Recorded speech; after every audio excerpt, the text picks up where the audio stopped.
कैसे without investment आप grow कर सकते हैं। एक चीज समझ में आ गई, मैं आपको सेल करने है, एक सेलिंग करनी है और आपको कमीशन मिलेगा। तो कुछ और कहते हैं कि अगर पीछे उनका भाई ना हो तो पीछे कुछ नहीं है। मैंने जितने भी काम किए वो सारे कम इन्वेस्टमेंट में किए। तो लोग कहते हैं ऐसा हो नहीं सकता। Welcome to our show Kartik Vimani ji and thank you so much for coming and giving us the time. सबसे पहले हम बात करेंगे कि आपकी जो पॉडकास्ट रहती है काफी बिजनेस ओरिएंटेड रहती है, कैसे ग्रो कर सकते हैं अपनी लाइफ में। छोटे छोटे जो चीज़ों में फंसे रहते हैं, काफ़ी मैं लोगों से मिलता हूँ, उनका जो मेरे क्वेश्चन रहता है वो ये रहता है कि बिजनेस करने के लिए बहुत पैसा चाहिए। लेकिन आपकी कई सारी इनने वीडियोस देखी, उनके अंदर आपने कई सारी चीज़ें बताई कि कैसे विदाउट इन्वेस्टमेंट आप ग्रो कर सकते हैं। तो मैं जानना चाहता हूँ कि आपकी पर्सनल जर्नी कैसे रही और कैसे आपने बिजनेस के अंदर क्या क्या किया और कैसे आप फाइनली इस चीज तक पहुंचे कि विदाउट इन्वेस्टमेंट और विदाउट रियल कैपिटल, जो बड़ी कैपिटल है, उसके बिना भी बिजनेस हो सकता है। तो आपकी पर्सनल लाइफ का कैसा एक्सपीरियंस है? First of all thank you so much Amar ji, बहुत मजा आया सच में आपसे मिलके, क्योंकि आपका कंटेंट जैसे मैंने आपको बताया कि मैं बहुत टाइम से सुन रहा था। जब मैंने आपकी वो रील देखी थी शावर वाली, शावर मेडिटेशन स्पेशली, तो मुझे बड़ी अट्रैक्टिव लगी। मैं क्या अच्छा है, सुनी मैंने एंड तक। फिर मैंने आपकी बाकी रील्स देखी, प्रोफाइल पे फीड पे आती रही, और जब 2 बार 3 बार 4 बार पूरी सुनता रहा, मैं क्या फॉलो करना ही पड़ेगा कहीं ना कहीं। और फिर मैंने आपको टेक्स्ट भी किया था उस टाइम। और कहते हैं ना, टाइम ऐसा बना कि आज आपके सामने बैठे हैं, आपकी टीम से जैसे मेरे पास आया टेक्स्ट वगैरह। सो सबसे पहले तो थैंक यू सो मच, बड़ा मजा आ रहा है। आपके जो वाइब है, आपका जो हो रहा है स्पेशली, वो बड़ा डिफरेंट है, बड़ा पॉजिटिव है, काफी मजा आ रहा है। तो मैं आपको थोड़ा बहुत अपने बारे में बताऊं। मेरा जो होम टाउन है वो शामली पड़ता है, मुजफ्फरनगर के पास, यूपी के अंदर। तो छोटे शहर से मैं बिलोंग करता था कहीं ना कहीं। तो मिडिल क्लास फैमिली से था। पापा की थी प्रिंटिंग शॉप और पापा करते थे जारन का काम, सिंगर थे नहीं ना नहीं। मतलब एक ऐसे परिवार से हम थे कि जो एक 80-90 लीटर की 2.5 लीटर की कोल्ड ड्रिंक आती है, उसको खरीदने जब वो आती थी ऐसा लगता था पार्टी हो गई, बिल्कुल बहुत बड़े लेवल की। तो मतलब उस टाइम से हमने वो चीजें देखी है। खिलौने बड़े खरीदने का मन करता था बचपन में। कि वो होता है ना, बड़े बड़े ट्रक वगैरह होता है, देखते होंगे, सुनने में बड़ी तरंगी चीज लग रही होगी आपको, बट मेरी जिंदगी जुड़ी ऐसी चीज है। आज आप यकीन नहीं करोगे, आज मैं जाता हूँ कहीं भी, कुछ भी मुझे खिलौने दिख जाते हैं, मैं परचेज कर लेता हूँ। ऐसा कुछ नहीं है, अभी बच्चा खरीदा, मजा मजा आ रहा है, खरीदने में मजा आता है, एक सेटिस्फैक्शन मिलता है, जो चीज बचपन में नहीं कर पाए वो आज कर पा रहे हैं। फिर बिजनेस में मेरा ध्यान लगा आफ्टर सिंगिंग। एक चीज समझ में आ गई, मैं क्या कुछ और करते हैं। उस टाइम जैसे मैं 12th में फेल हुआ, घर वालों ने दे दिया काउंटरमेंट, बहुत होगी मौज मस्ती, अब करना है कुछ सीरियस, क्योंकि सिंगिंग कर रहे थे पैशन पे, उससे शौक है, मजा अब बना रहा है, कोई दिक्कत नहीं। तो मेरे जो ब्रदर थे शिवम दिवा, जिन्होंने मुझे कहते हैं सेल्स की फील्ड में लेके आए, बिजनेस की फील्ड में लेके आए, इनका बहुत बड़ा योगदान है। मतलब आज कार्तिक दीवान को लोग देखते हैं सोशल मीडिया पे, कार्तिक दीवान ही है कि अगर पीछे शिवम दीवान ना हो, उनका भाई ना हो, तो पीछे कुछ नहीं है। एक कहता है ना, एक फोटो फ्रेम जब लगाते हैं तो पीछे एक वो लगा रहता है सपोर्ट में कहीं ना कहीं, तो बिना सपोर्ट कुछ नहीं होता। तो सपोर्ट सबसे बड़ा मेरे भाई का है। तो उसमें वही हुआ, वो सेल्स कर रहे थे उस टाइम पे, इन्होंने मुझे बताया सेल्स के बारे में कि भैया ये प्रोडक्ट बेचना है और इतना कमीशन मिलता है। मैं कहा ठीक है, करके देख लेते हैं। एक आपको सेल करने हैं, एक सेलिंग करनी है और आपको 6,000 रुपए का कमीशन मिलेगा। मतलब मैं अगर 5 लोगों को सेलिंग कर दूं 30,000, कह रहा हाँ करते हैं। प्रोडक्ट क्या था आपका पहला प्रोडक्ट? प्रोडक्ट हेल्थ वगैरह वेलनेस के प्रोडक्ट थे कहीं ना कहीं। तो MLM वगैरह में मैंने ट्राई किया था उस टाइम पे, डायरेक्ट सेलिंग में किया। 1 साल किया, 6,000 रुपए कमाया खाली साल भर में। समझ नहीं आया, क्योंकि मैं जिस एरिया से आता ना, हमारा लैंग्वेज बैरियर अलग है। हम है ना हरियाणा, ना तो प्योर यूपी के ना प्योर हरियाणा के है, बीच में हरियाणा बॉर्डर जो पड़ता है उसके पास इलाके के हम कहीं ना कहीं। तो वो थोड़ा हमारी लैंग्वेज भी उस अब तो काफी अच्छी हो गई, बेटर हो गई। बट अगर मैं आपको अगर देसी भाषा सुनाती अपनी, तो आप कहोगे कि आपने धंधा कैसे कर लिया स्पेशली।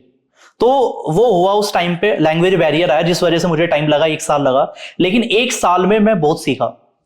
मैंने सबसे ज्यादा सेल्स में पैसा कमाया कोरोना के टाइम पे। लोगों के अकाउंट खाली हो रहे थे, मेरे भरने लग रहे थे उस टाइम पे। तो उस टाइम पे हमने बिजनेस किया, सीखा, थोड़ा सेल सीखे। मतलब 2-3 साल के अंदर मैं लगभग 60 से 70 लाख के टर्नओवर पे पहुंच चुका था। मतलब इतना आ चुका था अंदर कि मैं क्या खुद का कुछ भी बेच सकते हैं। मतलब आप मुझे कुछ भी बेच दे दो, मैं वो भी बेच दूंगा, कोई दिक्कत नहीं। इतना कॉन्फिडेंस आ चुका। कोविड के टाइम पे आप जॉब, मतलब जो मैं सेल्स के अंदर ही था, सेल्स वाले सेल्स के अंदर था। MLM का भी काफी बड़ा मिथ है कि जैसे आपने एंट्री करी, आपने बताया कि आपने इतना अचीव किया। MLM के अंदर मैंने भी काफी सारे बच्चे देखे हैं जो कि ग्रो करते हैं और कहीं ना कहीं कुछ हो ना हो, पर्सनैलिटी एक अलग निकल के आती है। Very true. तो वो आप उस पे जर्नी पे आप बताओ कि कैसे आपको पहले चैलेंजेस कैसे थे और लास्ट में जब आपने डिसाइड किया कि अब खुद का स्टार्ट करना है, तब तक आप में कितने चेंजेस आ चुके? वो सबसे बड़ा रोल है अमर जी, कि आजकल लोग नेटवर्क मार्केटिंग में जा रहे हैं, ठीक है। एक बंदे ने मेरे से क्वेश्चन भी किया था इंस्टाग्राम लाइव में कि सर मैं MLM करना चाह रहा हूँ, क्या ये सही बिजनेस है नहीं है। मैंने उसको एक ही चीज बताई कि आपको 2 चीज पता होना चाहिए कि शुरू कब करना और छोड़ना कब है, क्योंकि अगर आप छोड़ोगे नहीं आप उलझ जाओगे। राइट। कहीं ना कहीं सबसे बड़ी बात है, वहां से निकलना बड़ा मुश्किल है। आज MLM के अंदर आपको इतने टैलेंटेड लोग मिलेंगे, भर भर के टैलेंटेड लोग, मतलब आपने उन्हें सुनता हुआ सुन लिया, आप कहोगे तो कोई लगता है 500 करोड़ की कंपनी का मालिक है, लेकिन इनकम देखोगे 60,000 70,000 वहीं घूम रहा है वो। रीजन क्या है? टैलेंट। नेटवर्क मार्केटिंग में अच्छी पर्सनैलिटी बनाई जाती है। हमें कपड़े पहनने का सेंस हुआ या बोलने का सेंस हुआ, कम्युनिकेशन हुआ, पब्लिक स्पीकिंग हुआ, 100 लोगों में बात करना, कैमरे के सामने बात करना, हमने बहुत कुछ सीखा वहां से स्पेशली कहीं ना कहीं। बट एक टाइम बाद टॉक्सिसिटी आ गई थी वहां पे काफी ज्यादा एनवायरनमेंट में। कहते हैं ना कि जब आपका कोई गॉड फादर हो जाता है स्पेशली तो प्रेशराइज होना होता है, और हम उस तरीके के आदमी, हम अपनी मर्जी से काम करने वाले आदमी, तो कोई प्रेशराइज काम करे वो तो बढ़िया नहीं लगता। तो हमने वहां से चीजें स्किप की, वहां से बहुत सारी चीजें सीखी, थैंकफुल हम उस चीज के। फिर मैंने खुद का शुरू किया। तो खुद का मैंने शुरू क्या किया था, मैंने एक एडटेक प्लेटफॉर्म बनाया था मनी आई के नाम से उस टाइम। मनी आई के नाम से। तो उसके अंदर हमारे कुछ कोर्सेज वगैरह भी थे, मैं ट्रेनिंग देता था उसके अंदर, लोगों को बिजनेस सिखाता था। फिर मैंने वर्कशॉप करनी भी शुरू की फ्री में, मैं 1 पैसा चार्ज नहीं करता था, और मैं लोगों को ये कहता था मैं 1 पैसा चार्ज नहीं करूंगा वर्कशॉप का। तो लोगों को सेल सिखाई फ्री में, क्योंकि जो मुझे आता है मैं क्या सिखाने में क्या जा रहा है, लोगों को सिखाई। मतलब मैं लोगों को एग्जैक्ट मुद्दे की बात बताता था, मैं क्या ये रही स्क्रिप्ट, ये अगर आपने अपने बंदे को बोल दी वो प्रोडक्ट खरीद लेगा तुरंत। तो लोगों को बड़ा अच्छा लगा, लोगों का प्यार मिला। तो फिर मैंने कंटेंट भी बनाना शुरू किया सेल्स का, तो बहुत कुछ लोगों का प्यार मिलने लगा कहीं ना कहीं। बट रुका नहीं, मैं उस टाइम है ना एक बिजनेस और करना चाह रहा था अमर जी, वो था पानी का बिजनेस, वाटर बॉटल का। आप यकीन नहीं करोगे, मैं आज लो इन्वेस्टमेंट बताता हूँ लोगों को कि कम इन्वेस्टमेंट में कैसे हो जाता। लोग कहते हैं ऐसा हो नहीं सकता। मैंने जितने भी काम किए वो सारे कम इन्वेस्टमेंट में किए, A to Z। मतलब पहली बात तो पैसे होते नहीं थे तो जेब से लगाए क्या, और बचपन से हमारा वही था, मैं क्या पैसा कम लगाओ लो ज्यादा। आपकी जो बात है इसके अंदर सबसे इंपॉर्टेंट चीज जो निकल के आ रही है मेरे हिसाब से वो ये है कि आप जब भी बिजनेस स्टार्ट कर रहे हैं तो प्रॉफिट के बारे में नहीं सोचिए। जैसे आपने बताया फ्री क्लासेस भी दी हैं। बिल्कुल। तो एक बिजनेसमैन के अंदर बेसिकली जो मेन पर्पस होना चाहिए वो होना चाहिए अपने प्रोडक्ट को या अपने आने वाली लाइफ को सेट करना और अपना जो वर्क है उसको जस्टिफाई करना। तो जैसे आपने free classes the, but you had somewhere in you believe that कि सेल्स मेरे से अच्छा कोई नहीं कर पाएगा, और मैं जो जानता हूँ वो बहुत अच्छा जानता हूँ, and I can teach people. बिल्कुल। और लोगों से जब रिजल्ट आएंगे तो मेरा बिजनेस अपने आप खड़ा हो जाएगा।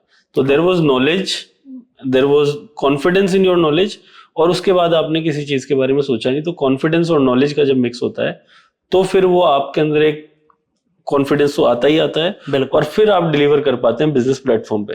तो ये कहीं ना कहीं जो भी लोग बिजनेस को एक्सक्यूज बनाते हैं कि जैसे मैंने कहा लो इन्वेस्टमेंट या XYZ कोई भी आप एक्सक्यूज लेते हो जी, इसमें सबसे बड़ा रिजल्ट आपका ये आ रहा है कि आप पहले प्रॉफिट्स देख रहे हो या पहले ही दिन से उससे इनकम देख रहे हो, जो कि आपने नहीं देखा। मैंने एक रील बनाई थी मर्जी बहुत टाइम पहले कि आलू भुजिया का बिजनेस शुरू करो 15,000 रुपए के अंदर और हल्दीराम को बीट कर दोगे। मैंने ये लाइन बोल दी, लोग पागल हो गए, कह रहे वो इतने करोड़ की कंपनी, आप कह रहे हो उसे बीट कर दोगे। मैं कह जब सोच ही फिट नहीं हो रही है आपके दिमाग में कि हल्दीराम को बीट करना, कर कैसे दोगे? सबसे बड़ी आज कोई बंदा का अगर मैं कह रहा हूँ 15,000 में आप आलू भुजिया के प्रोडक्ट बनाओ, 10 बनाओ, 10 बेचो ना आप। मैं कौन सा कह रहा हूँ बड़ी डिस्ट्रीब्यूशन होगी शहर के अंदर, मुझे भी पता है शहर के अंदर अगर डिस्ट्रीब्यूशन करनी है प्लांट लगाना पड़ेगा बड़े लेवल का। लेकिन मैं कह रहा हूँ 2 दुकान पे तो माल बेचो आप अपनी लोकल की, गली मोहल्ले में तो बेचना शुरू करो, 20 प्रोडक्ट बनाओ, 50 बनाओ, 100 रुपए तो प्रॉफिट बचेगा। मैं हमेशा एग्जांपल देता हूँ उनका, क्या था वो, आई थिंक डिटर्जेंट पाउडर था वो, निरमा। मतलब उन्होंने उनके जो प्रोडक्ट बने थे डिटर्जेंट पाउडर, निरमा के ओनर, उनका नाम था आई थिंक कृष्ण भाई पटेल। तो वो साइकिल पे जाके उन्होंने डिटर्जेंट बेचे। दुकानदारों ने मना कर दिया, हमें आपका माल ही नहीं लेना, हमें कमीशन अच्छा मिल रहा, हम क्यों ले आपका माल। अब कोई दूसरा बंदा अगर चला जाए ऐसे अपना प्रोडक्ट लेके, वो तो धंधा ही बंद कर लेगा। और आज देखो निरमा कहाँ है। ये सभी के साथ ही कहानी, बीकानेर वाले ले लो आप, MDH ले लो, निरमा ले लो, हल्दीराम स्पेशली सबकी हल्दीराम एक दुकान से शुरू किया था। तो शुरुआत तो हमेशा छोटी होती है, पर लोग कहते हैं गालियां पड़ रही है, पर जब हमने शुरुआत किया था तब ज्यादा पड़ रही थी, आज तो कम है काफी। क्योंकि बिलीफ तोड़ने में बहुत बड़ी बात है। जब आप उल्टी बात करोगे ना, यही होता है। जब एरोप्लेन नहीं आया था ना, तो राइट ब्रदर्स ने कहा कि हम एक मशीन उड़ाएंगे हवा में जिसमें बैठ के जाएंगे। तो लोगों ने मजाक बनाया, पागल है, हवा में कैसे उड़ जाएगा आदमी, पंछी उड़ते, आदमी थोड़ी उड़ जाएगा, लेकिन आज उड़ रहा है, फ्लाइट जा रही है। तो चीजें बदली है बहुत। तो ये चीज बहुत इंपॉर्टेंट है ऑडियंस के लिए, जो सर कह रहे हैं कि पेशेंस आपके अंदर चाहिए और आपके अंदर एक बिलीफ चाहिए कि कोई मुझे कुछ भी कहे, आउटसाइड नॉइसेस को नहीं सुनते हुए मुझे वो करना है जिसके अंदर मेरा बिलीफ है। रियलिटी, आउटसाइड नॉइज सुनने लगे तो हो गया काम। आज इतनी गालियां मिलती है, मैं एक न्यूज देखी थी एक्चुअल में कि कुछ लोगों ने सुसाइड कर लिया केवल कमेंट नेगेटिव होने की वजह से, कि उनको नेगेटिविटी इतनी मिली, सुसाइड कर लिया। वो एक बच्ची बड़ी पॉपुलर हुई थी, जो जिसने टॉप किया था 10th या 12th के अंदर, आपने देखा होगा। उसको चेहरे पे थोड़ी मूछें वगैरह थी, कुछ हार्मोन्स की दिक्कत की वजह से, तो लोगों ने बड़ा ट्रोल किया उसको। और उसने एक ऐसी स्टेटमेंट दी, मेरे बड़ी दिल पे लगी वो, अमर जी। उसने कहा कि इससे अच्छा तो मैं टॉप ही ना करती अगर मुझे ऐसे ही ट्रोल होना था तो। अब सोचो उसका कितना फियर बन चुका कहीं ना कहीं। ये तो सोशल मीडिया का, वो तो चलो बंद हो गया 10 दिन बाद, लेकिन उसके स्कूल में तो आज तक ट्रोल करना जा रहा होगा। और ये हम डेली केसेस देख रहे हैं, ओलंपिक्स में भी यही चल रहा है। ओलंपिक्स में देखो आप, हर जगह यही हालत है। विनेश के साथ जो हुआ वो भी हम देख रहे हैं। बिल्कुल, तो ये हर जगह आपको, विनेश के साथ 1 साल पहले जो मारपीट हुई जी, स्ट्राइक पे जो बैठी, और उसके बाद भी उन्होंने जज्बा रखा, और 1 साल बाद में आज, हालांकि फाइनली हम गोल्ड नहीं ला पाए। क्या इंस्पिरेशन की बात है, सोच के देखो आप कहीं ना कहीं। लेकिन आप देखो कि 53 में वो जाने वाली थी, 50 तक रिड्यूस करके गई, और फिर भी पॉलिटिक्स का जो भी XYZ रीजंस है, वो भी गोल्ड नहीं आ पाया। एग्री। लेकिन उन्होंने क्या अचीव किया है, बहुत बड़े लेवल की चीज है स्पेशली। और मैं कहता भी हूं कि इंस्पिरेशन मानना विनेश फोगाट को मानो, हम मानते सोशल मीडिया इन्फ्लुएंसर को, है ना, कि 2 मिलियन फॉलोवर है, बनना उनके जैसा है। आप उनके जैसा बन गए तो मामला ही खत्म हो जाएगा पूरा। आजकल लोगों की इंस्पिरेशन बदल चुकी है अमरजीत। अगर आपने विनेश फोगाट, आप देखो ना ओलंपिक में कितने मेडल आए हमारे इस बार, आए ही नहीं कुछ। 6 अब तक तो गोल्ड ही नहीं आया। गोल्ड आएगा, आए ही नहीं, अब तो आएगा ही नहीं स्पेशली तो। और चाइना के मैं देख रहा था, आई थिंक 30+ है शायद, 36 के आसपास गोल्ड है। गोल्ड है उनके इतने, और ब्रोंज बहुत ज्यादा उनके 30+ ही, आई थिंक 25+ है शायद, कुछ ऐसे ही है आंकड़ा। तो सोच के देखो कि चाइना कहाँ जा रहा है और हम कहाँ जा रहे हैं। हमारे इंटरेस्ट नहीं। आप देखो, एक बच्चे से पूछो क्या बनना है, यूट्यूबर बनना है, आर्मी में एक बंदा नहीं कहेगा मुझे जाना है। तो आपके हिसाब से जो बिजनेस फिर आपने स्टार्ट किए जी, वो फिर आप आगे की जर्नी कैसे रही, और ये कॉन्फिडेंस और ये सारी चीजें तो आपने ऑब्वियसली, ये जो नॉलेज आपने इकट्ठी करी, उसमें कौन सी चीजें हैं जिन्होंने आपको हेल्प करी है? मुझे सबसे बड़ी जो चीज की है ना, कि एक तो मुझे पता चल चुका था कम इन्वेस्टमेंट वाला। मैं कंटेंट बना रहा था सोशल मीडिया पे, मेरा बिजनेस चल रहा था, पैसा मैं कमा रहा था। कहता है सेल्स का आदमी कभी भूखा नहीं मरता, जिसको बेचना आता है वो भूखा मरेगा नहीं। तो वो आता था, हमें कोई दिक्कत नहीं आई, कुछ भी बेचने लगे, लेकिन बेचा, सारे काम करे, लेकिन पैसा कमाया। लेकिन मुद्दा यह आया, सोशल मीडिया पे हमने कंटेंट बनाया, सेल्स का चला, लेकिन फिर मैंने केस स्टडी बनाई, वो भी चली। लेकिन मुझे एक चीज हिट करती थी, मैं क्या, मेरे जैसी केस स्टडी पता नहीं कितने लोग बना रहे हैं। विवेक बिंद्रा जी बना रहे हैं, क्या कहते हैं, अब तो वो भी बना रहे हैं, क्या नाम है उनका, जो फ्रेंच कट है, उनका नाम याद नहीं आ रहा मुझे, उनका क्या, राहुल मलोदिया जी। अच्छा, वो भी बना रहे केस स्टडी, उनसे भी मैं मिला था एक बार। तो मतलब बहुत सारे लोग हैं जो आज केस स्टडी बना रहे हैं। क्या मुझे कौन पहचानेगा? आज इतने लोग बना रहे, मेरे से बढ़िया बढ़िया बना रहे हैं, उनके पास एडिटर है, अच्छी बड़े लेवल की टीम है। हमारे पास उस टाइम नहीं था कुछ भी। तो उस टाइम पे मैं क्या, काम करते कुछ और बना के देखते हैं कंटेंट। फिर मैंने बनाया था एक लो इन्वेस्टमेंट बिजनेस, जो मैंने लोगों को कराया भी था अपनी एडवाइस से, वो था इवेंट मैनेजमेंट का बिजनेस। मैंने वो रील बनाई, व्यू सेम आए, वायरल नहीं हुई, कुछ नहीं हुई, व्यू सेम आए, लेकिन 10 लोगों के DM आए मेरे पास, कह रहे कि सर ये बिजनेस कैसे किया जाए कहीं ना कहीं। तो लोगों को रील पे बड़ा अलग प्यार आया। तो मैंने सोचा इस कंटेंट को थोड़ा और बनाते हैं। फिर मैंने 2-3 वीडियोस और बनाई, क्योंकि मेरे अंदर टैलेंट ये था शुरू से, कम इन्वेस्टमेंट में कैसे करना है। क्योंकि जैसे बताया कि मैं पानी का बिजनेस जो शुरू करने वाला था, उस टाइम मैंने बोतल खड़ी कर दी थी, बट मेरा दूसरा बिजनेस सेटअप था, तो मैंने वहीं फोकस किया, वो स्किप कर दिया था उस टाइम। तो 1-2 बिजनेस मैंने और किए। मोबाइल रीसेलिंग का बिजनेस किया, सेकंड हैंड मोबाइल बेचने का एक टाइम पे मैंने, तो वहां उसमें एक पैसा नहीं लगा।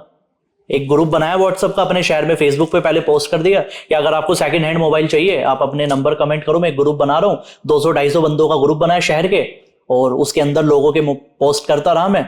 बीच में 1000-1500 रुपए बचते रहे, 15-20 हजार वहां से कमा लिया। क्या लगा? जेब से कुछ भी नहीं लगा। आज मैं लोगों को कहूं कि बिजनेस शुरू हो जाएगा, मानते नहीं लोग।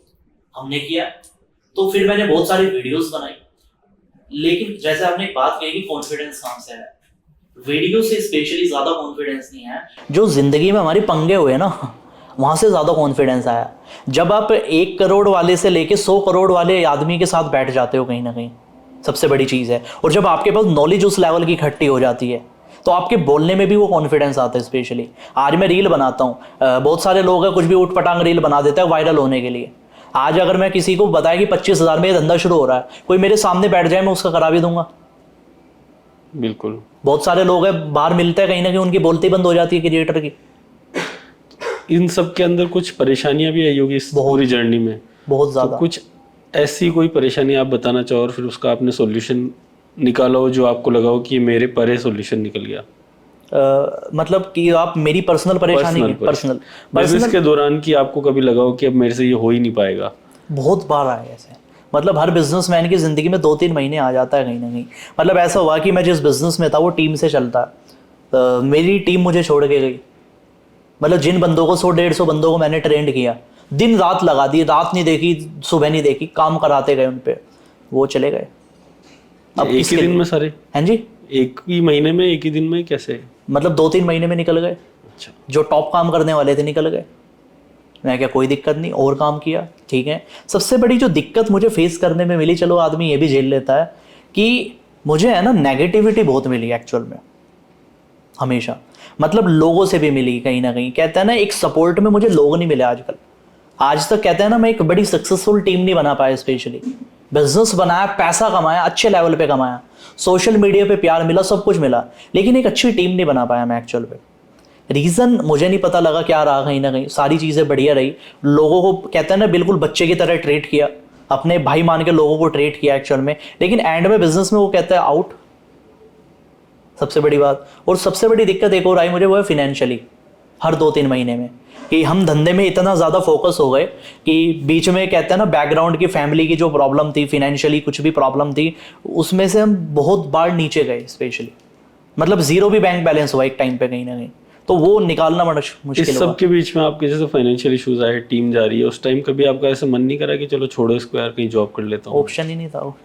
जॉब फिर वही बात है, 12th में फेल हो गए, ऑप्शन ही खत्म कर दिया है। तो अब तो यही था कि कुछ और करते, पर करते क्या, कुछ आता ही नहीं।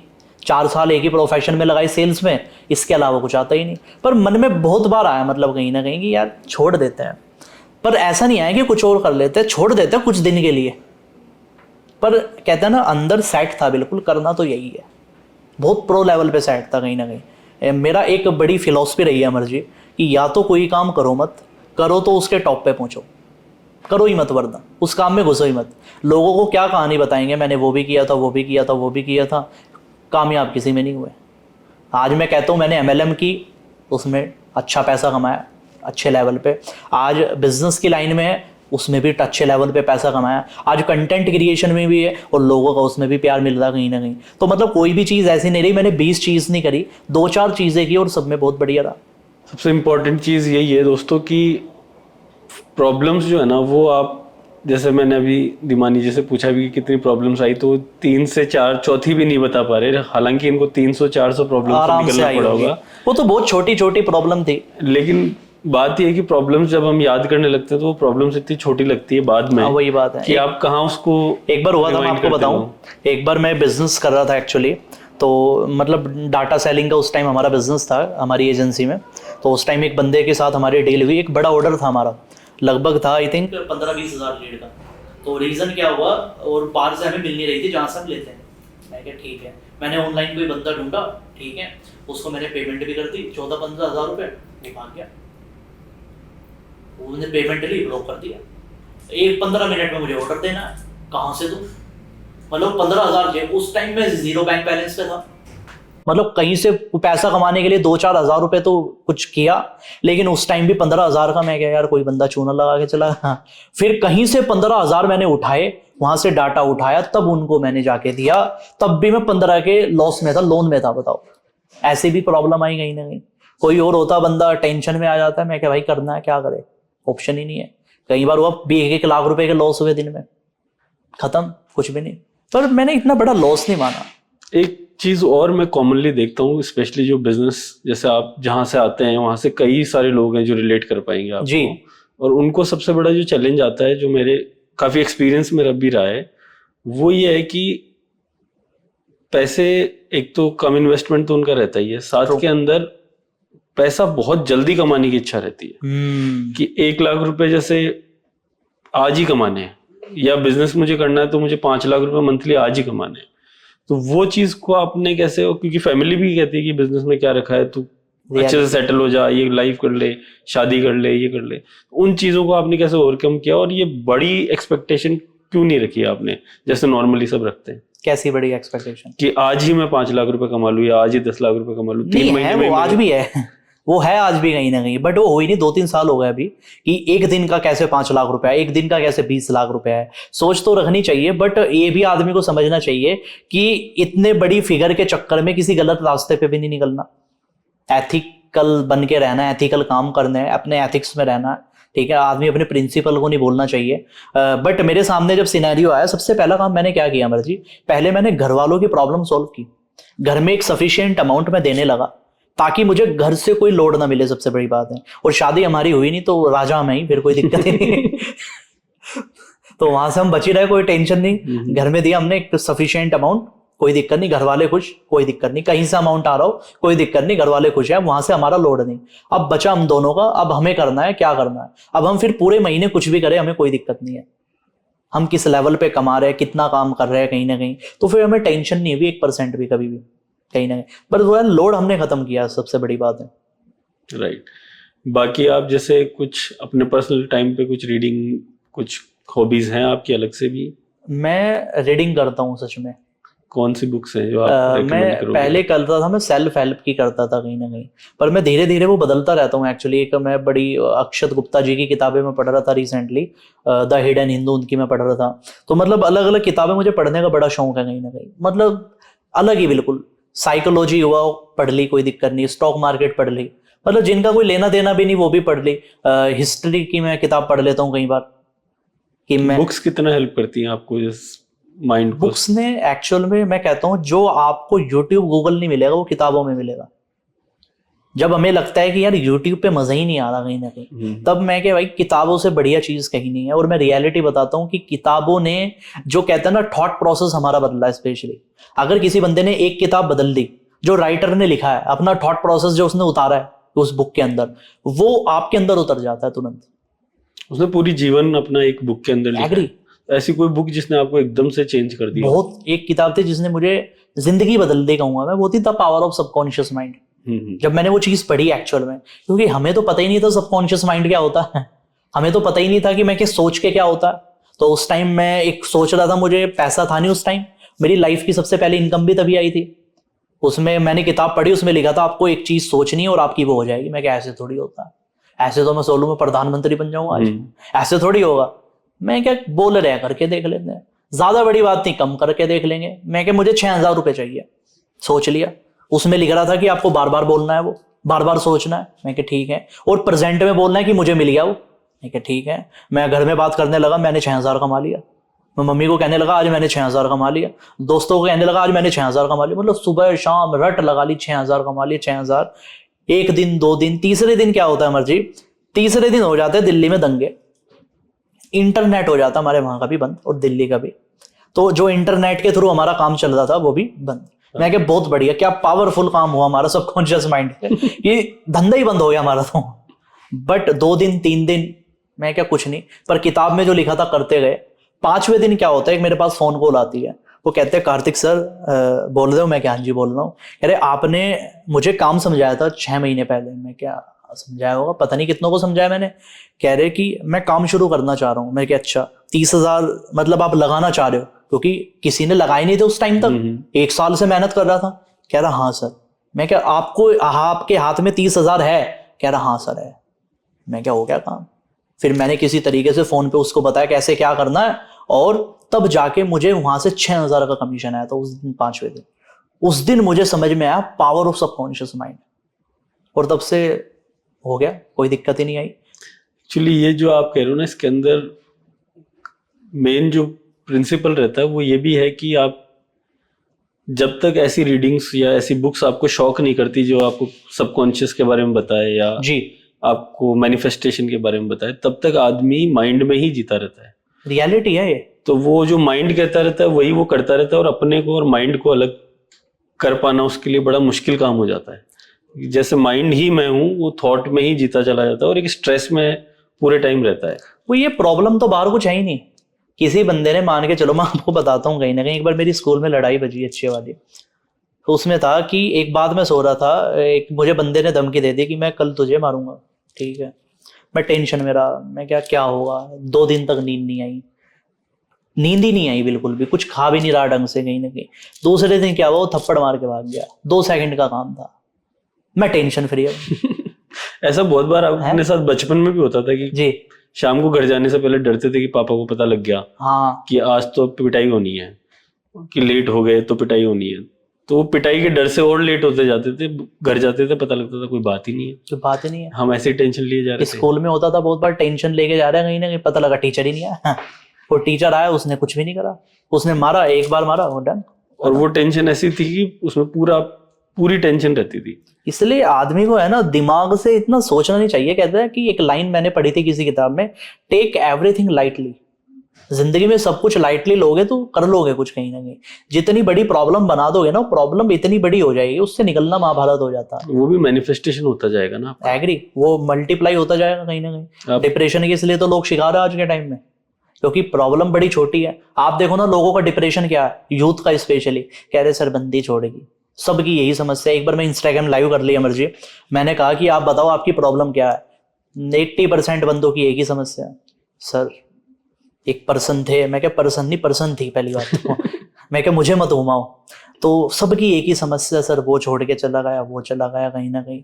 ठीक है, फिर मैंने उसको कुछ चीजें समझाई, मैं कैमरे पे नहीं बोल सकता। उसको मैंने ऐसा सेट कर दिया कहीं ना कहीं। वो कह रहा सर अब कोई दिक्कत ही नहीं। वो कह रहा सर मैं 2 महीने से डिप्रेशन से नहीं निकल पा रहा, क्योंकि हम मन में सोच रहे हो। और चांद का पूरा दिमाग वही है कि क्या मेरे पास नहीं है, क्या मेरे से चला गया, क्या। तो जहां फोकस करोगे उसी तरफ आपकी एनर्जी चलती जाएगी, और वैसे वैसे आप स्ट्रेस में आते जाओगे। और वही चीजें मैं देख रहा हूँ कि आदमी को कमाई करने के लिए और अच्छी जिंदगी जीने के लिए बहुत छोटी सी चीज की जरूरत है, जैसे आपने बताया सबकॉन्शियस माइंड की, और थोड़ा सा इतना सा बिलीफ की कि मैं अगर कुछ चाहूं तो कर सकता हूं। अभी मैं कल ही किसी को सुन रहा था, तो वो कह रहे थे कि जो भी आदमी है वो 3 लाइन अगर अपनी लाइफ में उतार ले तो वो सब कुछ बन जाएगा। सबसे पहले तो मुझे क्या बनना है वो डिसाइड कर ले, बिल्कुल, फिर उसको बिलीव कर ले, और फिर उसके हिसाब से एक्ट करने लग जाए। यकीन अगर ये तीनों काम कर ले, यकीन और एक्शन में ले आए, आज ही मैं मान लूं कि मैं आगे जाके रिलायंस बनाऊंगा, एग्री, तो भले ही रिलायंस को छोड़ दे, लेकिन रिलायंस के हिसाब से ही मुकेश अंबानी क्या करते हैं, पूरे दिन भर उनका क्या निकलता है उसके बारे में सोचने लगे, वैसी एक्शन में अपना लेके आने लगे, और एक बिलीफ रहेगी मैं एक बड़ी कंपनी रिलायंस जैसी खड़ी करूंगा जी। तो मुझे नहीं लगता कि आने वाले 10 साल में उसको कोई रोक सकता है। बहुत बढ़िया बात कही है। लोगों को लगता है कामयाब बनने के लिए कुछ बड़ी चीज करनी पड़ती है, कुछ बड़ा सीक्रेट है। बड़ा सीक्रेट कुछ नहीं है, बेसिक काम करने हैं। लोगों की साइकिल खराब हो रही है मर्जी आज के टाइम में। लोग बैठते नेगेटिव लोगों के बीच में, पूरा दिन एक ही बात में घुसे रहते हैं। बड़े गोल नहीं है, पर्पज ही नहीं है जिंदगी का कहीं ना कहीं। अब मेरा एक सिंपल सा रूल है कि अगर मुझे टेंशन लेनी है तो मैं किसी बड़ी चीज की टेंशन लूंगा कहीं ना कहीं। अच्छी टेंशन तो चुनूं, कम से कम अच्छी तो सुनो। कोई 20 करोड़ की 50 करोड़ की तो हो कि कोई टेंशन लेके कुछ मिल रहा है कहीं ना कहीं। अब आधे से ज्यादा लोग टेंशन किस चीज के है कि मुझे 2000 कैसे आएगा। कुछ लोग तो इस बात की भी टेंशन में है कि मैं मोबाइल रिचार्ज कैसे कराऊं अगले महीने। वो छोटी छोटी टेंशन में उलझे। मेरे पापा ने मुझे ये कह दिया, मेरी मम्मी ने मुझे ये कह दिया, रिश्तेदारों ने ये कह रहे हैं। और मैं रियलिटी बताऊं, एक फेज मेरी जिंदगी में आया था अमर जी, मैं ऐसे घूम रहा था। मतलब मैं मेहनत कर लूं, कुछ भी कर लूं, लेकिन घूम फिर के सर्किल वहीं आ रहा था, मैं आगे नहीं बढ़ रहा था। तब मुझे एक चीज समझ में, मेरे माइंड में ना रिवेंज घूमते थे, क्योंकि बहुत सारे पास्ट में खराब इंसिडेंट हुए। माइंड में रिवेंज घूमते थे, बदला लेना है, ये करना है, खुद को प्रूव करना है, ये करना है। जिस वजह से है ना नेगेटिविटी अंदर जा रही थी। मैं मान रहा था वो पॉजिटिविटी है, वो नेगेटिविटी थी। और कहते हैं कि जब तक आप अपने पास्ट को नहीं भूलोगे तब तक आपको फ्यूचर कभी नहीं बन पाएगा, क्योंकि स्क्रीन एक ही लगी है, या तो उसमें पास्ट चला लो, या प्रेजेंट चला लो, या फ्यूचर चला लो। हमने फ्यूचर ही चला दिया। फिर मैं क्या, पास्ट को आग लगाओ, हमें किसी से कुछ नहीं लेना देना, कोई रिग्रेट नहीं है, कुछ नहीं है, जो गया अच्छी बात है, किसी से मिलना नहीं है, कुछ नहीं करना है, पास्ट खत्म तुरंत। बेहतरीन बात है आपने इसमें दो डाल दी। एक तो पास्ट खत्म करना बहुत मुश्किल काम है, बहुत बड़ी चीज है। और उसको खत्म करने के लिए जैसे आप उसको खत्म करोगे तो जैसे आपने कहा एंगर और आपका रिग्रेट, True. ये दोनों चीजें अपने आप विसर्जित हो जाएगी। एक जो 2-3 लोगों को मैंने पढ़ा तो आपने 3 चीजें स्पेशली बताई, और ये बहुत इंपॉर्टेंट है अगर लाइफ में हम उतार सके तो। जी, एक तो आपका सीरियसनेस जो है वो डिजीज है, कभी सीरियस मत बिल्कुल। रहो। एग्री। दूसरा आपका रिग्रेट अगर आपको हो रहा है तो वो रिग्रेट मरहम है आपके लिए, कि आप उसको मरहम की तरह रिग्रेट करते रहो और फिर वही गलती करते रहो। तो रिग्रेट कभी मत रखो लाइफ में। अच्छा हुआ बुरा हुआ जो भी हुआ खत्म। और तीसरा पास्ट है, वो आज नहीं है ना वो आने वाला कल है, तो अभी और यहाँ जियो ताकि आगे लाइफ में सही चलता रहे। और ये बात अनंत अंबानी ने भी कही थी एक बार, क्योंकि हम बड़े लोगों को फॉलो करते हैं, उनकी बात सुनते हैं स्पेशली। उन्होंने कहा कि मेरे पापा ने एक बार मुझे एक बड़ी चीज सीख गई थी कि बेटा कुछ भी अगर हो गया, अच्छा हो गया बुरा हो गया, उससे सीखना है तो सीख लो, नहीं सीखना भाड़ में जान दो उसको भी, कोई दिक्कत नहीं, लेकिन आगे बढ़ो, उसमें अटके मत रहो कहीं ना कहीं। सोचो मुकेश अंबानी जी अपने बेटे को इतनी बड़ी चीज सिखा रहे, कुछ तो बात होगी इसके अंदर, पूरा मुलझे हुए कहाँ है, इसको प्रूव करना है। एक मेरे को यहीं पे चाणक्य की बहुत अच्छी बात याद आ रही है। चाणक्य कहते थे कि असली योद्धा या असली राजा वही है जो जीत के बाद, हार के बाद नहीं, जो जीत के बाद बिना जीत के जश्न में उलझे अपने कार्य की तरफ आगे चलता रहे। मैं सुनी थी ये लाइन, और ये लाइन मेरे को इतनी स्ट्राइक कर गई कि हम गम की तरफ चलते रहते हैं नॉर्मली लाइफ में। यहाँ हमारे विद्वान लोग जो हुए हैं वो कह रहे हैं कि जीत भी अगर हो जाए, आप सब कुछ पा भी लो, तो उसके जश्न में मत उलझो, उसके आगे बढ़ो, आगे बढ़ना चाहिए। क्योंकि वो जो जीत है वो आपकी नहीं है, वो जो हार है वो भी आपकी नहीं है। आप जिस काम के लिए आए हो वो करते चले जाओ। कुछ पा लेना कोई जीत नहीं, कुछ खो देना हार नहीं। तो ये काफी सारी चीजें हैं जो इंडियन ट्रेडिशन में भी चलती आ रही है। एग्री। लेकिन ये समझना कितना मुश्किल हो पाता है नॉर्मल लोगों के लिए, या आपके लिए अगर आप कहो तो इससे पहले भी आपकी जिंदगी होगी कि ये सब समझ आया, और इसके बाद भी होगी, तो उस ट्रांजिशन में मैं बहुत इंटरेस्टेड हूँ। बहुत चेंज आया एक्चुअल में। जैसे मैंने बताया कि मैं पैसा कमाने के बाद भी है ना, रिपीट वहीं घूम रहा था एक्चुअल में, जब तक वो रिवेंज नहीं निकला। क्योंकि पास्ट में इंसिडेंट इस तरीके के हुए, लोगों ने बेइज्जती की, लोगों ने घर वालों की बेइज्जती की, स्कूल में बेइज्जती हुई, हमारी फीस की वजह से हमें निकाला गया एक टाइम में कि फीस नहीं है, धक्के मार के स्कूल से बाहर निकाल रहे हैं। तो क्योंकि हम एक ऐसे एरिया से बिलोंग करते थे, जाट लैंड से बिलोंग करते थे कहीं ना कहीं, तो वहां से बहुत ज्यादा दिक्कत थी कहीं ना कहीं, कोई भी धमका देता था, बुली हम हुए, मैं बहुत ज्यादा बुली हुआ एक टाइम पे।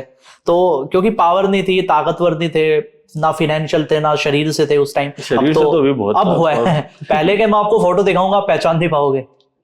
तो ये चेंज हुआ, पैसों के बाद चेंज हुआ है। सो वो चीज हुई मेरे साथ जिंदगी में। बहुत बुरे बुरे इंसिडेंट हुए जो होने नहीं चाहिए थे, लोग गए छोड़ के गए, सारे काम करे, लेकिन कोई गलत कामों में हम नहीं पड़ा। मतलब मेरा आज तक का रिकॉर्ड है कि मैं किसी नशे वाली चीज में स्पेशली नहीं गया। जो लोग वीड में चला जाता, आजकल बच्चे जा रहे स्पेशली वीड में चले गए, लड़की बाजी के काम में चले गए, मैं उस काम में नहीं गया कभी भी स्पेशली। सबसे बड़ी चीज है, मैं आज तक नहीं गया कहीं ना कहीं, मेरा वो इंटरेस्ट ही नहीं है, सबसे बड़ी चीज है। तो वहां से मैं हटा, सबसे बड़ी बात है। लेकिन एक सबसे बड़ा जो मेरी जिंदगी में चेंज आया, मैं कहूंगा, मैं हाईलाइट भी करूंगा, वो शायद पता नहीं आप बहुत कम लोग एग्री कर पाएंगे, आप शायद एग्री करोगे इस बात से, वो है स्पिरिचुअल होने से। मेरे सबसे बड़ा स्पिरिचुअल होने से कहते हैं कि तो मेरा माइंड ठीक हुआ, सबसे बड़ी बात है। जो एंगर वगैरह, जब आप आदमी स्पिरिचुअल होता है ना, ये चीजें खुद ब खुद हट जाती है। एंगर, रिग्रेट, किससे मैं क्या बदला लूंगा? सोचो, किसी ने मेरा कर दिया, मैं क्या कर लूंगा? कहीं ना पहले मैं सोचता था मेरे टीचर्स ने मेरी बेइज्जती की है, मैं क्या इनको मैं ये कहूंगा एक दिन उतर के बड़ी गाड़ी लेके आऊंगा। जो आप हुए वो कैसे हुए? ये बड़ी इत्तेफाक बात है, मैं आपको बताऊंगा। हमारी जिंदगी में जो चेंज है एक्चुअल में, स्पिरिचुअल में पहले से ही हूँ। मतलब मेरा जो रिलेशन महादेव से थोड़ा अलग है कहीं ना कहीं शुरुआत से। तो मैं देखता आ रहा हूँ, मैं लगभग 4 साल मुझे हो गए, मैं कावड़ लेने जाता हूँ हर सावन के अंदर। तो मतलब चाहे किसी भी लेवल पे हम पहुंच जाए कोई दिक्कत नहीं, लेकिन जाना तो जाना ही है कहीं ना कहीं। पैदल आते हैं हरिद्वार से शामली तक, 120-130 किलोमीटर है लगभग 6-7 दिन का हमारा सफर होता है पैदल, नॉर्मल कपड़ों में। बड़ा मजा आता है कहीं ना कहीं। सोने का नहीं पता हमें कहाँ सोना है, हाईवे पे सो रहे हैं, कहीं घास में सो रहे हैं, रोड साइड में सो रहे हैं, कुछ नहीं पता कहीं ना कहीं। तो कुछ भी खा रहे हैं, उन लोगों के बीच में ही खा रहे हैं, कहीं ना कहीं भंडारे में बैठ के खा रहे हैं, तो वो चीज करते हैं हम आज भी कहीं ना कहीं। स्पिरिचुअल मैं शुरुआत से तो था ही थोड़ा बहुत कहीं ना कहीं, लेकिन मैं जब मंदिरों में जाना शुरू किया, एक देहरादून में बड़ा प्यारा मंदिर है जहां से बहुत बड़ा चेंज आया हमारी में, मैंने आज तक कभी डिस्क्लोज नहीं किया, वो है तपकेश्वर महादेव मंदिर। देहरादून के अंदर ऐसे ही घूमने चले गए थे, और उसके बाद रैंडमली बहुत चेंज आने शुरू हुए। जैसे नीम करोली बाबा बड़ा नाम है आज के टाइम में, मैं नहीं गया एक्चुअल में, मेरा सौभाग्य नहीं हुआ जाने का, लेकिन मैं आपको एक चीज बताता हूँ, ये चीज भी वर्क उन लोगों के साथ करती है जो प्योर होता है। मान के चलो कोई बंदा गलत कामों में उलझा हुआ है और वो स्पिरिचुअल भी हो रहा है, नहीं, आपको ऐसा कैसे एहसास हुआ कि जैसे आप देहरादून में महादेव के मंदिर जाके आए, Change उसके ही हो बाद गया। चेंजेस आने लगे, तो कैसे आपको इस चीज मैं पहली बात तो नेगेटिव होना बंद हो गया। पहले क्या होता था, मैं नेगेटिव होता था, मुझे कोई किताबें पढ़नी पड़ती थी पॉजिटिविटी वाले, सबकॉन्शियस माइंड वाली, पहले मैनिफेस्टेशन की किताबें पढ़नी पड़ती थी, मतलब 4 दिन पॉजिटिव हूँ 3 दिन नेगेटिव हूँ। लेकिन वहां से आने के बाद मुझे नीड ही नहीं पड़ी किसी चीज की, मैं पॉजिटिव हूँ, खुश हूँ, हैप्पी हूँ, I am satisfied with my life, सब कुछ बहुत बढ़िया है। लेकिन और मेरे बिजनेस में बहुत चेंज आया, 5x 10x बढ़ता जा रहा है स्पिरिचुअल ऑन। आपकी बात से मैं भी यहाँ पे बहुत रिलेट करूंगा कि जैसे बुक्स पढ़ना हम रेकमेंड करते हैं जी। कि बुक्स पढ़ो आप, लेकिन बुक्स लास्ट स्टेप नहीं है। रियलिटी बुक्स पहला स्टेप है जहां से आप थोड़ा सा अपनी समझ विकसित कर सकते हो या थोड़ा सा अंडरस्टैंडिंग ला सकते हो। जी, असली जो बात है वो है जो इंडियन ट्रेडिशंस में चलता आ रहा है, चाहे उसको स्पिरिचुअलिटी कह दो, मेडिटेशन कह दो, आप किसी भी तरीके से। जी, और वो आपको क्या देता है, जैसे अभी अगर हम बात करें बुक की, पावर ऑफ सबकॉन्शियस माइंड या पावर ऑफ मनी या पावर ऑफ नाउ, जितनी भी वेस्टर्न बुक्स हैं, ये पूरा का पूरा एक ही सार है कि power of belief in you. True. और हमारे जो पूर्वज थे वो बिलीफ इन यू हमारे देवताओं के थ्रू या भगवान के थ्रू में दे गए। और हमारे पूर्वज भी, जो अभी हमारे पेरेंट्स भी हैं, आज भी अगर वो मंदिर भी जाते हैं तो ये कहते हैं सब तेरे हाथ, क्या बात, तू जाने तेरा काम जाने। बिल्कुल तो उसका मतलब क्या है कि अब मैं क्यों टेंशन लूं जब तू बैठा है। सही बात। तो ये जितनी भी बुक्स हैं वेस्टर्न साइड की, ये सारी आपको घुमा फिरा के एक ही बात पे लेके आ रही है कि आपसे बड़ा कोई है, ये आप मानो और फिर उसके ऊपर अपना एक्शंस लेके आओ। ट्रू। और हमारे यहाँ तो हमारे से बड़े इतने हैं कि हमने इतने देवी देवता, इतने मंदिर हर जगह पे हैं, उनको हमें सिर्फ इतना ही जाके कहना है कि तू मेरे से बड़ा है, बस। तू जो करे वो होगा, तू जैसे चाहे वैसे होगा। और वैसे ही वो आपका जो इंटरनल ब्रेन सिस्टम है, माइंड सिस्टम है, वो सारा चेंज कर देगा और पॉजिटिवली आपकी साथ चीजें होने लगेगी। एग्री। तो ये जो वेस्टर्न, यहाँ पे बहुत इंपॉर्टेंट चीज देखने वाली है कि जितनी भी, मैं अगर बहुत क्लियर शब्दों में इसको कह सकूं, तो फिलोसॉफी जो बुक्स हैं, चाहे कोई भी बुक हो, पावर ऑफ नाउ हो, मनी हो, हेयर एंड नाउ हो, एटॉमिक हैबिट्स हो, जितनी भी बुक्स हैं, वो सब बुक्स आपको आपके ट्रेडिशन को समझाने के लिए और हेल्प करेगी अगर आप उसके साथ साथ अपने आप को ओपन रखोगे। और मेडिटेशंस में और मंदिरों में आप देखते हो, अपने जितने भी मंदिर हैं वो भी मेडिटेशन के एपिक सेंटर है। बिल्कुल आप बैठोगे, वाइब्रेशन से आप कनेक्ट होते हो। Very true. तो इन चीजों में अगर आप जा सको, लेकिन उसके लिए वही है कि सबसे पहले आपको जो एक लाइफ का पैटर्न चलता आ रहा है उसको तोड़ना पड़ेगा। बिल्कुल सही बात। और उसके लिए आपको बुक्स की सहायता लगेगी, आपको और भी सारी चीजें करनी पड़ेगी, उसके बाद आप मेडिटेशन पे आ सकते हो। तो मेरा कहने का मतलब ये है कि धार्मिक होना आसान काम नहीं है, बहुत साहस का काम है, और उसके लिए आपको बहुत मेहनत करके अपने आप को तराशना पड़ता है। रियलिटी है। और कहते हैं कि ऊपर वाले को मानना इतनी बड़ी बात नहीं है, ऊपर वाले की मानना बहुत बड़ी बात है, सबसे बड़ी बात है। भगवान को तो हम मान लेते हैं लेकिन भगवान की नहीं मानते हम कभी भी, सबसे बड़ी बात है। तो जैसे लोग मंदिर जाते हैं कहीं ना कहीं, उनका कहता है कि मंदिर चले गए, मंदिर से आने के बाद, मैंने तो ऐसे ऐसे लोग देखे हैं मर्जी, आप यकीन नहीं करोगे, लोग मंदिर गए और मंदिर से आते हुए शराब पी रहे हैं, कैफे में, कहीं बार में जा रहे हैं, सबसे बड़ी बात है। तो ये चीज फिर दिक्कत देती है इंसान को कहीं ना कहीं, सबसे बड़ी बात है। आप जिस काम के लिए जा रहे हो आपको वो चीज छोड़नी पड़ेगी, उस काम, उस टाइम तक तो छोड़ो कम से कम, सबसे बड़ी बात है। मैं जाता हूँ, मैं उज्जैन भी गया कहीं ना कहीं, सीधा गया, सिर्फ एक ही काम से गया था, दर्शन करने थे बाबा के, सारे काम वही करे और कुछ करा ही नहीं, और कोई इच्छा भी नहीं थी कुछ करने की। आज मैं देहरादून जाता हूँ कहीं ना कहीं, और देहरादून जाता हूँ, सीधा आता हूँ घर, कोई दिक्कत नहीं, आशीर्वाद मिल रहा, कोई दिक्कत नहीं। जब आदमी उल्टे काम करता है ना, स्पेशली वहां फंसता आदमी। आजकल लोग शो ऑफ में जा रहे हैं, फोटो खिंचा लिए। मैं देहरादून जाता हूँ, लोगों को पता भी नहीं चलता, फोटो तक नहीं डालते। पहले 1-2 दिन डाले हमने, 1-2 बार, लेकिन अब जाते हो कोई दिक्कत ही नहीं है, दिखाना थोड़ी है किसी को। मैं कावड़ में से आया, मेरी रिकवरी नहीं हुई थी, लेकिन मैं अगले दिन फिर देहरादून ही पहुंच गया कहीं ना कहीं सबसे पहले। मैं क्या पहले वहां के दर्शन करता, तब थोड़ा सेटिस्फैक्शन आया। और वहां से आने के बाद एक बिलीफ भी है मेरा, ये बिलीफ ही हो गया अब तो कहीं ना कहीं, कि मेरा काम बहुत बढ़िया चलेगा, मेरा महीना बड़ा अच्छा रहेगा, मैं खुश रहूंगा बहुत बढ़िया। तो एक सेटिस्फैक्शन है, सेल्फ बिलीफ बन चुका अब तो वो, तो अब तो हर महीने जाना ही हमें वहाँ। अभी आप अपने बिजनेस को कहाँ देख रहे हो, और साथ में उन बच्चों को क्या कह रहे हो जो अभी 12th से निकले हैं, अभी बैचलर्स इन्होंने कंप्लीट करी है, उन बच्चों के लिए क्या मैसेज है? क्योंकि अभी जॉब्स की अगर सिचुएशन देखो तो बहुत टाइट है, ज्यादा बुरी हालत है। आईआईटी हो चाहे अपने एमबीबीएस हो जी, एक के अंदर 0.10% चांसेस हैं आपके सिलेक्शन के एमबीबीएस में, नीट में। दूसरे में 1% चांस है जेई और मेंस के अंदर। जी। तो जो 99 बच्चे बच रहे हैं पीछे, और इतनी बड़ी तादाद बच रही है जिनका सिलेक्शन ही नहीं हो पा रहा, उनके लिए क्या मैसेज है आपकी तरफ से, कि जिनके पास फाइनेंशियल बैकग्राउंड भी नहीं है, जिनके पास आईआईटी में नहीं हुआ तो सुसाइड भी बच्चे कर रहे हैं, उन बच्चों के लिए आपका? उन बच्चों को मैं पहले कहना चाहूंगा कि पहले तो अपना है ना, आप एक बार सर्किल बदलो, एक तो एनवायरनमेंट बदलने की नीड है सबसे पहले। क्योंकि जिन आजकल क्या है ना कि बच्चा जो पैदा होता है ना, और उसके जो आसपास का एनवायरनमेंट होता है वो बनता तभी है। बचपन से कोई भी कहता है किसी का डिसाइड नहीं होता कि वो क्या बनेगा, कभी नहीं होता कहीं ना कहीं। आप अंग्रेज का बच्चा पकड़ के इंडिया में ले आओ बचपन में 1 साल का होते ही, 8 साल उसे गाँव में छोड़ दो, गाली देने लगेगा वो गाँव के अंदर ही, अंग्रेज का बच्चा हो। और आप हमारे यहाँ के बच्चे को इंग्लिश में वहां छोड़ दो, आप विदेश के अंदर दुबई छोड़ दो, कहीं ना कहीं वो ऐसी इंग्लिश बोलेगा। मैं आई थिंक लास्ट टाइम एक होटल के अंदर था, मैं चंडीगढ़ के अंदर रेडिसन में, तो वहां एक बच्चा आ रहा था कहीं ना कहीं, वो देखा मैंने, इतनी प्यारी इंग्लिश बोल रहा था, मैं क्या मेरे से आज तक नहीं बोली जाती तो सोचो एनवायरनमेंट में कितना ज्यादा फर्क पड़ता है आज के टाइम में। तो मैं ऐसे लोगों को पहले तो यही कहूंगा कि एक तो एनवायरनमेंट अपना बदलो, सबसे बड़ी बात है। अच्छे लोगों के बीच में रहो, अच्छे लोग अगर आसपास, ऐसी बात तो होते नहीं, होते हैं हर जगह होते हैं, लेकिन हम बैठना पसंद नहीं करते। शायद ऐसा हो सकता है आपकी एज के ना हो, आपसे थोड़ी बड़ी एज के हो, शायद आपके पापा की एज के हो, शायद उनसे भी बड़ी एज के हो, बड़े बुजुर्ग हो, लेकिन अच्छे लोगों में बैठो, सबसे बड़ी बात है। और दूसरी सबसे बड़ी चीज, आपको अगर लग रहा है, पहली बात तो जॉब नहीं सर्वाइव कर पाएगी, खुद का कुछ बनाओ, क्योंकि खुद का कुछ बनाओगे वो दुनिया को भी रोजगार देगा, आपकी पीढ़ियां भी सुधारेगा, सबसे बड़ी बात है।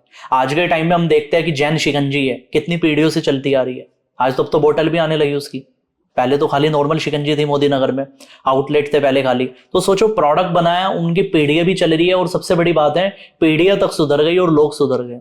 कितने कई सौ लोग काम कर रहे हैं आज जैन शिकंजी के अंदर। तो ऐसे खुद का कुछ बनाओगे, आपकी तो जिंदगी बदलेगी, वो तो निश्चित है, लोगों की भी बदलेगी।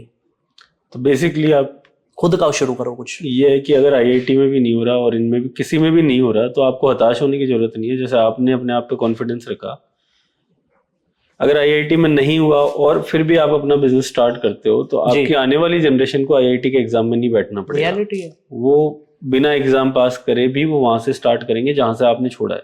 पर जो ज्यादा पढ़ा लिखा है वो कोचिंग खोल लो यार अपनी, आप नहीं हुए लोगों को सिखाओ ना, दिक्कत क्या है।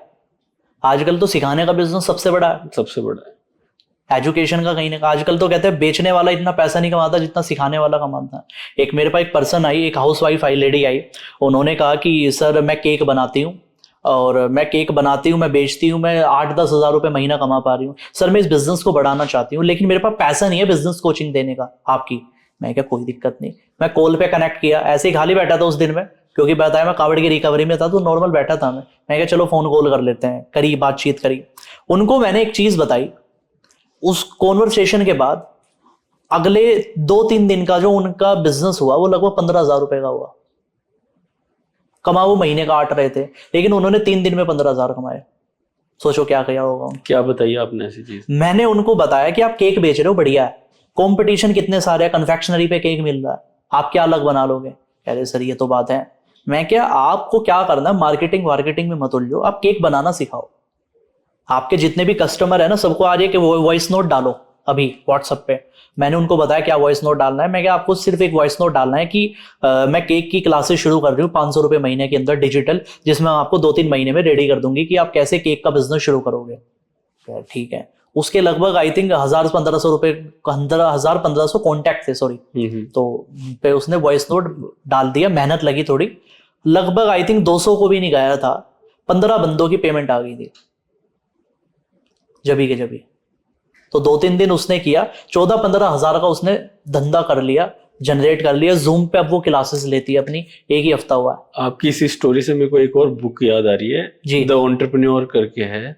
अच्छा। और ब्लू कलर की बुक है, मेरे को शायद नाम एंटरप्रेन्योरशिप या द एंटरप्रेन्योर है। उसमें केक की स्टोरी है। अच्छा। तो एक लेडी थी, उन्होंने क्या करा था, अपने केक की शॉप स्टार्ट करी थी। और जैसे हम करते हैं कि बिजनेस में हम फ्री हो जाएंगे जी। लेकिन उन्होंने कहा क्या किया था कि केक जो है वो खुद ही बनाती थी। तो शॉप भी खुद ही खोलती थी, खुद ही केक बनाती थी, एक असिस्टेंट थी उनके साथ लग के जी। और वो बिल्कुल फ्रस्ट्रेट होने लगी 1 साल 2 साल के बाद कि ये मैं सारे दिन मैंने तो ये क्या कर लिया। जी। प्रॉफिट तो बनता है थोड़ा बहुत लेकिन वो घर पे लग जाता है और मैं सारे दिन ये लेबर जॉब में ही बिल्कुल लगी रही कि केक ही बनाना है मेरे को। तो जो उस बुक के अंदर उन्होंने एग्जाम्पल दिया था कि बिजनेस धीरे धीरे कैसे सेट होता है। जी। और जैसे हम पहले बात कर रहे थे, केक बनाना भी आपको ही शुरू करना पड़ेगा, रियलिटी, और फिर सिस्टम्स भी आप ही को बनाने पड़ेंगे। आप खिलाड़ी होने चाहिए अपनी फील्ड के। तो उन्होंने फिर 15 केक वो बनाते थे, उनके सबके पूरा लिखा कि कौन से केक में कितना इंग्रेडिएंट कितना डलता है। क्या बात। उसकी पूरी रेसिपीज तैयार करी, फिर एक बंदे को ट्रेन किया, उसने दूसरे को किया, ट्रेनिंग मॉड्यूल से स्टार्ट करे।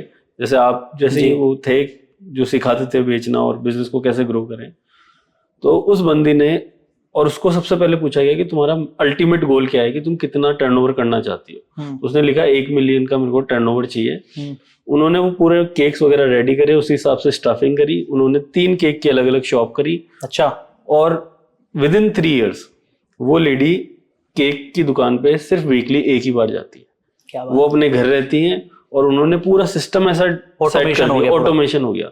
तो बिजनेस शुरू आपको करना पड़ेगा, केक बनाओ चाहे समोसा, लेकिन एक बार जब आपका सेट हो गया, आप 10-15 हजार रुपए कमाने लग गए, तो उस 15 हजार के पीछे मत भागो, उस 15 हजार में उसको वापस बिजनेस में री इन्वेस्ट करो, तो आपका ब्रांड बन सकता है।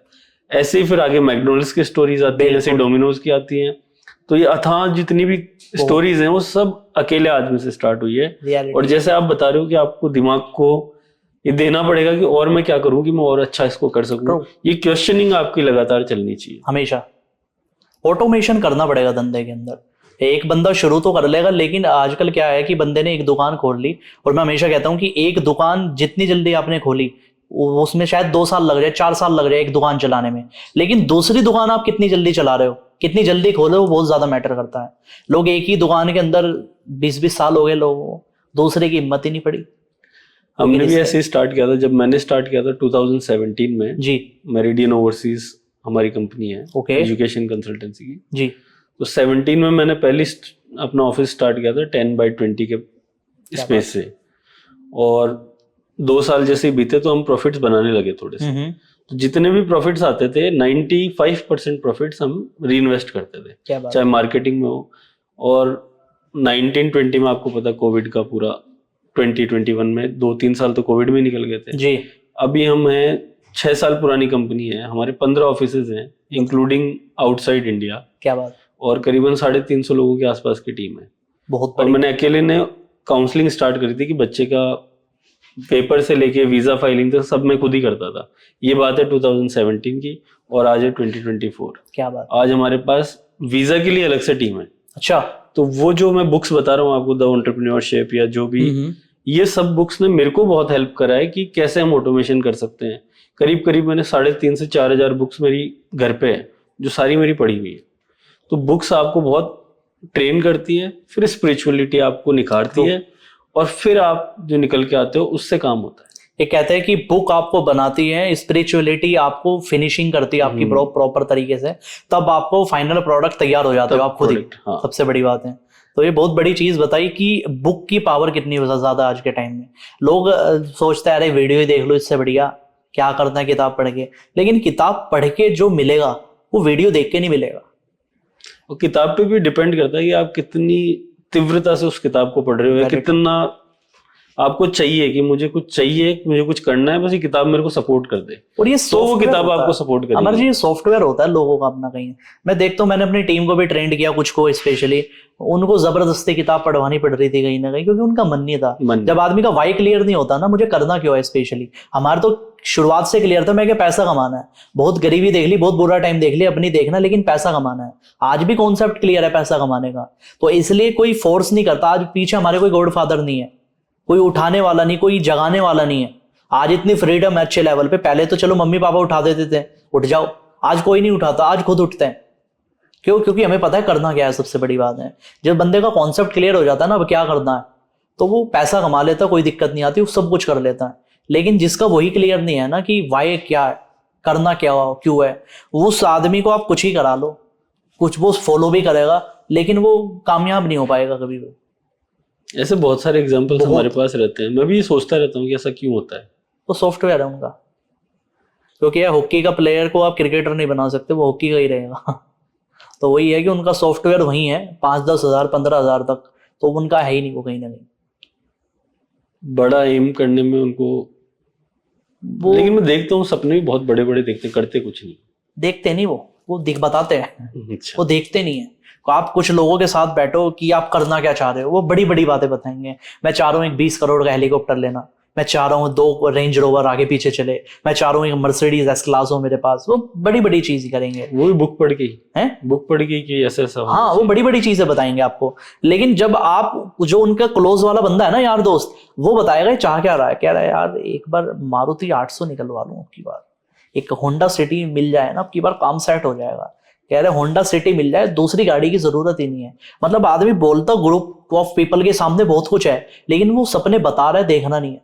जो देखता है ना वो बताता नहीं, रियलिटी है। बता के भी पूरे दिन भर फिर टाइम पास कर रहा होता है। हकीकत बात, उसको कूल बनना है ना, उसको सपने वपने बता के कूल बनना है, हवाबाजी करनी है कि मैं क्या बड़ा सोच रहा हूँ, इंप्रेस करना है, मेंटोर को इंप्रेस करना है, सीनियर को इंप्रेस करना है, ये चीज है।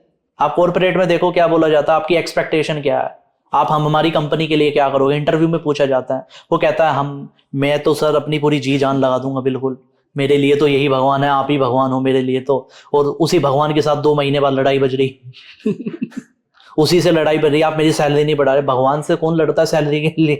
तो लोगों का अंदर से है, बिल्कुल शो ऑफ है बस। ये मेरे भी एक्सपीरियंसेस रहे हैं कि अच्छा, बंदा आया, जॉब ली, मैं का पिछली कंपनी में, बोले सर पिछली कंपनी में तो 2 साल कर लिया था, अब मेरा थोड़ा ठीक नहीं है, अब मैं आपके साथ ही करना चाहता क्या बात हूँ। उन्होंने कहा बहुत अच्छा। 2 दिन बाद में पता लगता है उसने 5 कंपनियों में और लगा रखी थी फाइल, हाँ, बताओ। और उसकी अब दूसरी जगह पे 1000 रुपये सैलरी बढ़ गई, इसलिए वो 5 दिन आ गया और अब भाग रहा है। वही बात है, आप इसलिए 2 महीने तो बहुत लंबा टाइम है। मैंने 1-1 हफ्ते में लोगों को भागते हुए देखा है, सिर्फ 1500 रुपए के लिए। ये बताओ। जबकि उनकी सैलरी ब्रैकेट भी जैसे 50,000 में हमने सैलरी ऑफर करी है, 51,000 के लिए वो भाग जाएगा। वही बात है, वही है, लोगों के कॉन्सेप्ट बहुत हिले हुए हैं और आजकल। जब पूछो तो बोले सर आपका विजन अच्छा है, इसलिए हम आपको ज्वाइन करना चाहते हैं। फिर वो 1000 रुपए में विजन गायब हो जाते हैं। इसलिए लोगों के हम शब्दों को सीरियस ही नहीं लेते आजकल कहीं ना कहीं।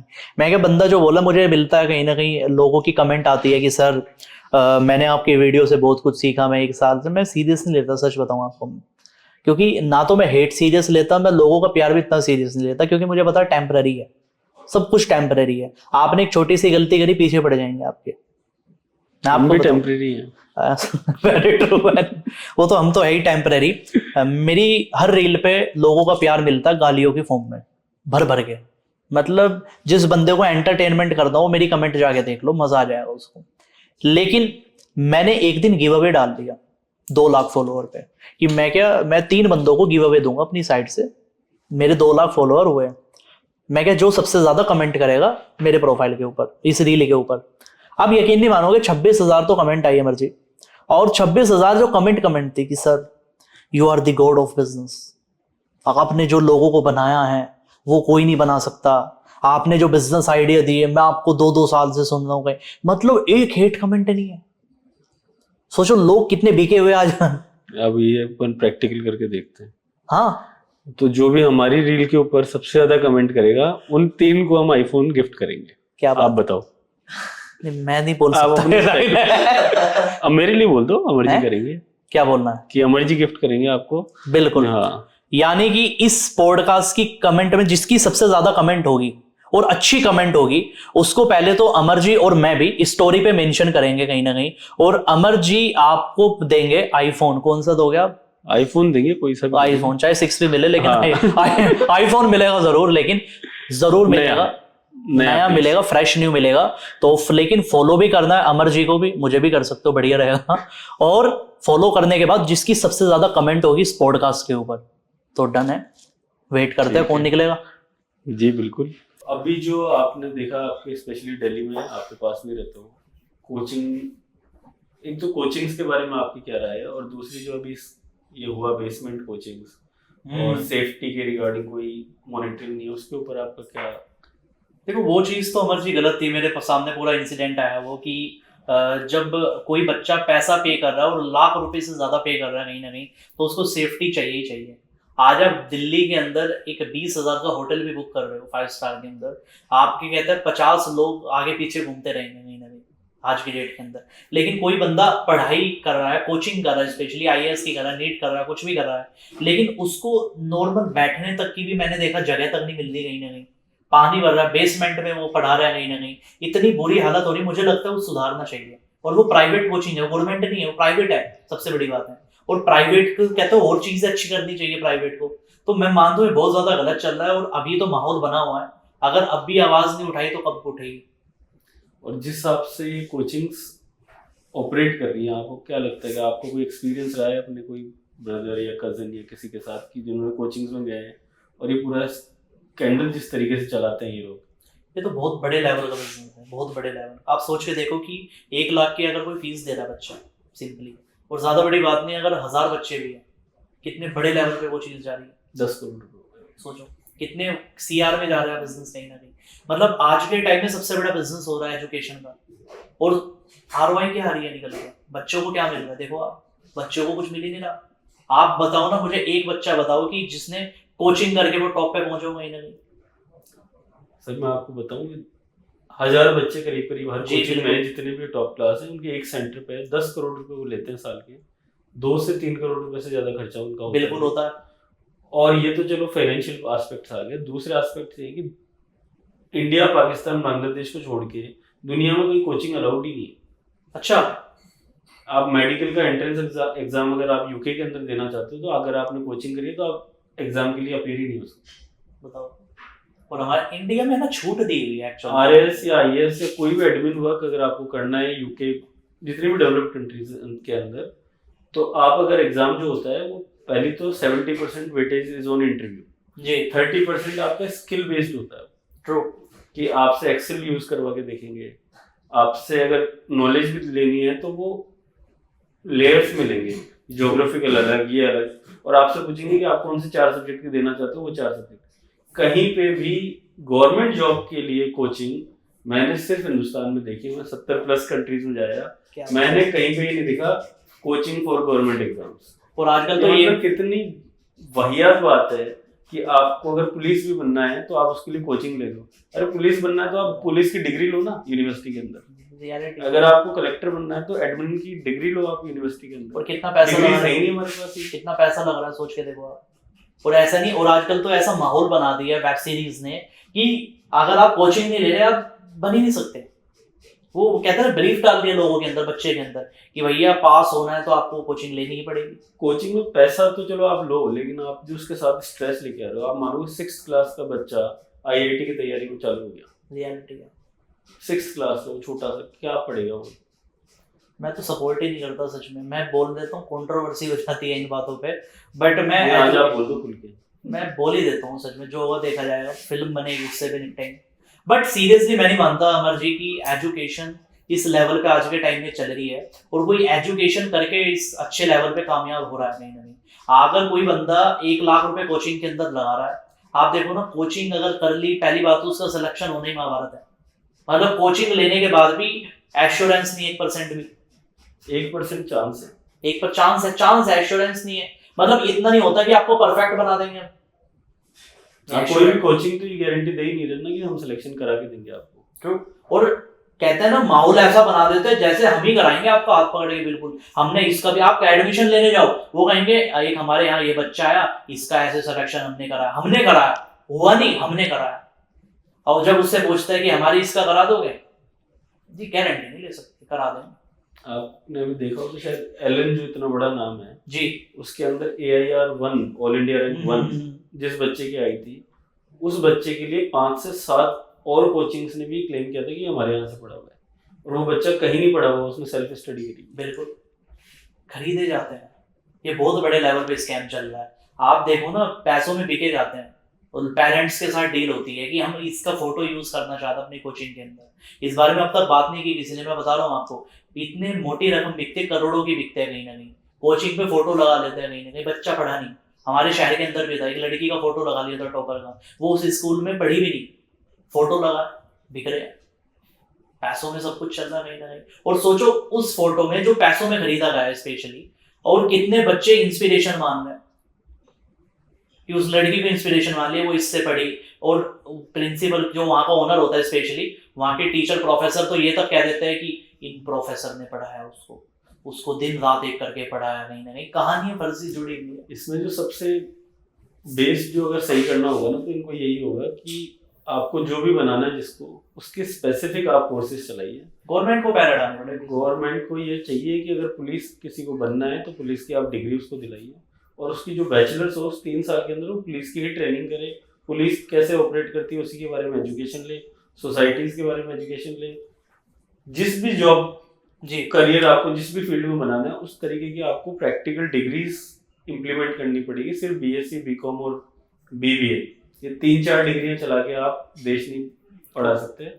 और इसके साथ साथ पेरेंट्स को बहुत अवेयर होना पड़ेगा रियलिटी है कि एजुकेशन को और इनकम को कोई रिलेशन नहीं है उसका, है ही नहीं। और वो रिलेशन आप मत डालो। आज हमारे एजुकेशन जो है वो 100% इनकम ओरिएंटेड हो गई है। ट्रू। डॉक्टर बनाना है इसलिए नहीं कि पेशेंट सही करेगा या उसका इंटरेस्ट है, 1 लाख डॉक्टर बनाना है ताकि अच्छी शादी हो जाए, अच्छा दहेज मिल जाए या दे दे, और ये सेटल हो जाए। ट्रू। तो एजुकेशन का जो पर्पस है वो इनकम बन गया, और वो पेरेंट्स को भी हटाना पड़ेगा, गवर्नमेंट को भी इंटरफेयर करना पड़ेगा, और साथ में बाकी सारी एजुकेशन लेनी पड़ेगी जो बिना पैसे के फ्री में मिल रही है, और वो कहीं ज़्यादा उससे आपको निखार सकती है, आपको ज़्यादा लायक बना सकती है, ज़्यादा आपको इनकम दिला भी सकती है। बट अमर जी, गवर्नमेंट पैर हटाएगी नहीं, 1% भी नहीं। आप देखो ना, गवर्नमेंट पैर इसलिए नहीं हटाती क्योंकि गवर्नमेंट नहीं चाहती, ये पब्लिकली बोलना नहीं चाहिए कभी भी, बट बोल रहा हूँ मैं कि गवर्नमेंट इसलिए नहीं चाहती। आप देखो ना, यूथ का बंदा नहीं आता गवर्नमेंट में। आप देखो राज्यसभा के अंदर देखो, आप लोकसभा के अंदर देखो, यूथ है ही नहीं कहीं भी, सारे 40+ A to Z। सबसे बड़ी बात है क्योंकि गवर्नमेंट उलझा के रखती है, कभी किसी चीज में उलझा दिया, कभी इन चीजों में उलझा दिया। जब आप बड़े लेवल पे देखते हो कहीं ना कहीं इस चीज को, पहली बात तो इसको समझने के लिए भी आदमी का दिमाग खुला रहना चाहिए बहुत अपर लेवल पे, कि आदमी किसी चीज का भक्त नहीं बना रहना चाहिए। कि आदमी कहते हैं ना, एक चीज में सर्किल में घुमा रखा है, वही सोच रहा है उसी लेवल पे, ऐसा तो हो ही नहीं सकता। जब आदमी माइंड में सोच लेता है ना, कुछ भी हो सकता है। आप देखो गवर्नमेंट में कोई यूथ जाएगा नहीं, गवर्नमेंट ने सबको उलझा, आधे से ज्यादा तो सोशल मीडिया पे उलझा है बच्चा, मतलब बैक बेंचर वाला तो उलझा है सोशल मीडिया पे, पढ़ने वाला है वो उलझा है कोचिंग वाले कामों के अंदर, कोचिंग वाले पैसा बना रहे हैं, गवर्नमेंट वाले आगे बढ़ने नहीं देंगे किसी को, और वहीं का वहीं उलझा है। युवा नेता देखो आप, हर शहर के अंदर है, वो युवा ही रह जाता है बस, वो तब तक ऊपर नहीं आता जब तक बूढ़ा ना हो जाए, क्योंकि गवर्नमेंट को पता है कुर्सी खतरे में आ जाएगी। ये मैकावली की एक बुक है जिसके अंदर जी। इसको बहुत अच्छे से समझाया है। समाज आपको कभी अकेला नहीं होने देगा, ट्रू। वो भी आपको भीड़ में रखेगा। जैसे ही आप एक लेवल ऊपर जाओगे, आप पॉलिटिशियंस या फिर एडमिनिस्ट्रेशन गवर्नमेंट के आपके ऊपर टैग लगेगा, तो वो आपका दूसरा कदम है, उसकी और समाज की नहीं बनेगी। पॉलिटिशियंस की और समाज की नहीं बनती, नेवर। IAS ऑफिसर की और समाज की नहीं बनती, कभी वो नहीं अपने आप से बहुत तुच्छ समझते हैं बाकियों को। ट्रू। और जैसे आप इस लेवल से ऊपर जाओगे तो फिर आप पॉलिटिक्स में आओगे, बिल्कुल। जो लोकसभा और विधानसभा की आप बात कर रहे हो। और इनसे ऊपर होते हैं हमारे A1 और A2, यानी अडानी और अंबानी टाइप्स कॉर्पोरेट बड़े बड़े, जो इन सब को चला रहे हो। ट्रू। अब अगर आपको इसमें से अपना लेडर ऊपर करना है, जैसे भीड़ में से अगर अपने आप को हटाना है, तो पहले समाज की सुनना बंद करो। ट्रू। और अपनी तैयारी करो कि या तो आप पॉलिटिशियन बनो, या फिर आप गवर्नमेंट जॉब्स में आओ, या फिर आपके पास पैसा कमाओ, ताकि आप सीधा इन सबको बाईपास करके कॉर्पोरेट लीडर पे आ जाओ। आप देखो ना, कोई बंदा ये बात नहीं करता कि मुझे प्रधानमंत्री बनना है, मुझे मुख्यमंत्री, एक बंदा बात नहीं करता। दूसरी बात, ये तो सोच की बात कर रहा हूँ मैं, खाली बनना ना बनना तो बहुत दूर की बात है, लोग सोचते तक नहीं। किसी बंदे के मुंह से आप ये नहीं सुनेंगे पब्लिकली कि मैं चाह रहा हूँ कि मैं इंडिया के टॉप 5 रिचेस्ट मैन में आऊँ, मुकेश अंबानी जी के बाद हूँ या उनसे ऊपर आऊँ। लोग सोचते ही नहीं। आप एक स्टेटमेंट नहीं तो सुनोगे। समाज भी सोचने देगा ना आपको। जैसे आप कहोगे मैं इंडिया के टॉप 10 अमीरों में आना चाहता हूँ, समाज आपको सिखाएगा ज्यादा पैसे वाले तो चोर होते हैं। हाँ, तो वो चोरी, और आपको ऐसा गिल्ट फील करा देगा कि पैसे वाला या अमीर होना भी बहुत बड़ा पाप है इस देश में। और हर आदमी चाह रहा है कि वो सबसे पैसे वाला हो। और आपने अगर स्टेटमेंट बोल दिया, आपके नीचे कमेंट भी करेंगे लोग कि पैसे वाला भी जलेगा आखिरी में, हाँ। गरीब आदमी भी जलेगा कहीं ना कहीं। अब क्या बताए, बताओ। बांग्लादेश तो जल ही रहा है। वो तो जल ही रहा है, आप कंट्रोवर्सी कराओगे।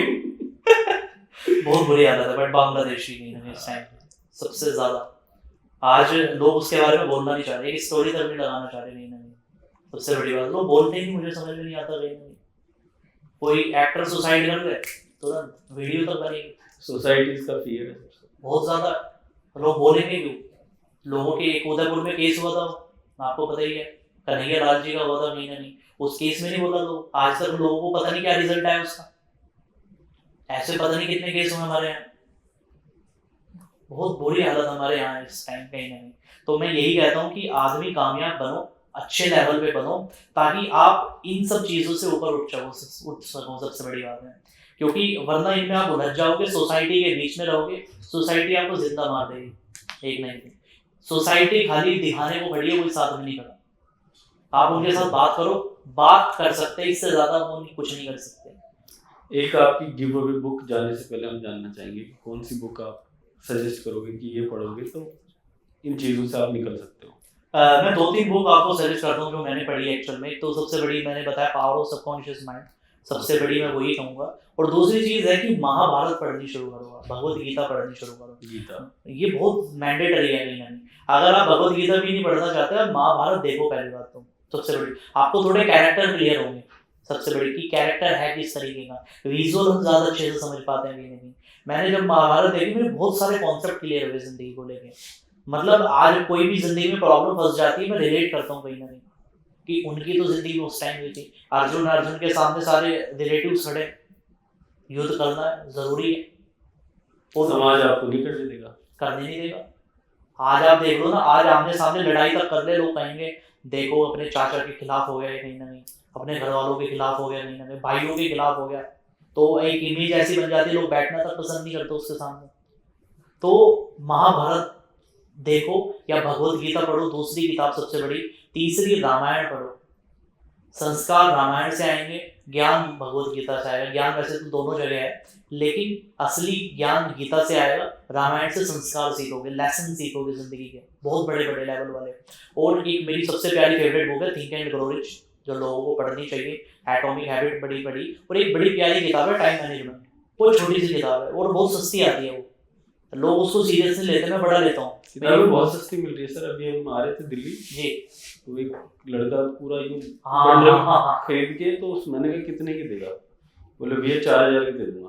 और वो बुक्स थी करीबन 35 बुक्स, और जो आपने नाम लिया वो सारी बुक्स सारी होगी। मैंने कहा 2500 रुपये दूंगा भाई, बार्गेनिंग तो जरूरी है मुझसे। उसने कहा भैया 2000, वो 2500 गया 2800 दे दो। मैंने उसको 2800 रुपये दिया। 2800 रुपये के अंदर आप 32 बुक्स बताओ। और उसने पूरी पूरी मेरी गाड़ी में डाल दी। और ऑनलाइन आप मंगाओ 200 रुपये भी पर बुक पड़ रही है, तब भी 3 लगभग 5000 की जाएगी। सर वो उसमें पावर ऑफ सबकॉन्शियस और आपका वो सैपियंस, वो अकेली बुक की शायद 700-800 रुपये की। हाँ आराम से। तो बुक्स तो बहुत अच्छी चीजें सस्ती मिलती है। रियलिटी गंदी चीज है महंगी, और लोग जा भी नहीं रहे। तो ये आपने बुक्स बताई, और इन सब बुक्स का मैं आपको, जैसे आपने गीता बताया जी, एक अभी बुक आई है जो मेरे को बिल्कुल हिला के रख दिया था बुक ने, वो था power versus force. Power versus force. हाँ, एक तो होता है कि हम जबरदस्ती कोई काम करें, एक होता है कि हम ऐसे बन जाएं कि वो काम अपने आप होने शुरू हो जाए। ओके। तो जब अपने से होने शुरू होते हैं तो आपको उसके लिए आपके एनर्जी लेवल चेंज करना होता है। तो जैसे आपने गीता का नाम लिया, तो विष्णु को उस राइटर ने, यूएस का वो राइटर है, विष्णु को, कृष्ण को 1000 एनर्जी लेवल पे उन्होंने मैप किया है। ओके। जो कि ह्यूमन बॉडी के अंदर सबसे हाईएस्ट हो सकता है। अच्छा। उस एनर्जी से वो ऑपरेट कर रहे थे। वहां पर उन्होंने 4-5 ही लोगों को रखा, जैसे कृष्ण को रखा, बुद्ध को रखा और आपके जीसस को रखा, ऐसे टॉप नॉच लोग जिनकी हर स्टेटमेंट के अंदर आपको शिवरिंग आ जाए, ऐसे उनके हर स्टेटमेंट्स रहे। तो उन्होंने पहले तो उनकी लाइफ को एनालिसिस करा, फिर उन्होंने क्या बोला है, एक एक लाइन की एनर्जी रीड करी है साइंटिफिकली, कि अगर इन्होंने ये स्टेटमेंट दिया है कि लव इज विजडम, तो वो किस फ्रीक्वेंसी, तो ये स्टेटमेंट आपके अंदर जब जाएगा तो आपके अंदर कौन सी फ्रीक्वेंसी क्रिएट करेगा। और उस टाइम में किसमें थे? वो 1000 पे है। पूरी गीता जो है वो 950 से लेके 1000 पे वाइब्रेट कर रही है, यानी हाईएस्ट वर्ड्स एवर स्पोकन।